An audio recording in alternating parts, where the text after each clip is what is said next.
Peux-tu prendre le numéro en note? Chaque été, Nicolas Lecomte se rend à Igloo Lake, au nord du cercle polaire.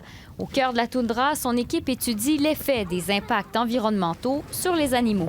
Et savoir vraiment comment l'impact des changements climatiques, le réchauffement, les changements de précipitation, les changements de glace, de neige, comment ça influence les différentes espèces. Mais cet été, impossible de se rendre au Nunavut. On a cancellé là, récemment toutes nos expéditions dans le Nord et dans l'Arctique en particulier pour les raisons de la pandémie COVID-19. Non seulement pour l'aspect de prévention logique qu'il faut respecter, mais aussi c'est un territoire, le Nunavut, qui est le seul territoire au Canada qui est absent de virus enregistrés. Une interruption qui aura des conséquences sur plusieurs années. On prévoit peut-être au moins 3 ans d'impact pour revenir peut-être à quelque chose de plus normal.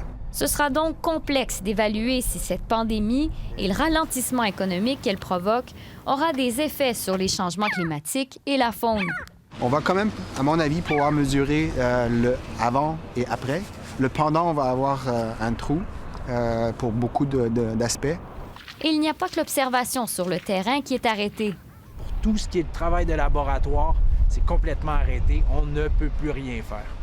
Toute la recherche qui n'est pas liée à la COVID est bloquée.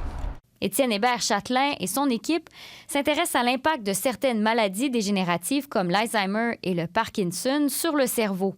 Nos projets sur la maladie d'Alzheimer, on doit étudier les souris à un certain âge, à différents âges, là où les symptômes de la maladie vont apparaître. J'estime que pour l'instant, on va avoir pris un retard d'environ 6 mois.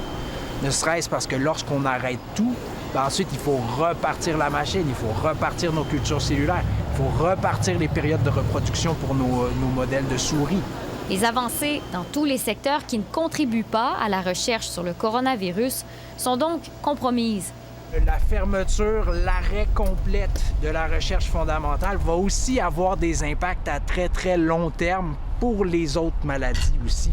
Mais ces chercheurs espèrent que la pandémie pourrait faire la démonstration de l'importance de la recherche et de son financement. Des fois, les plus petites connaissances peuvent devenir extrêmement importantes pour un grand nombre d'autres. Donc, la recherche fondamentale, un large éventail de connaissances et garder ça vivant. Une belle occasion, croit-elle, de comprendre à quel point la science est indispensable au fonctionnement de nos sociétés.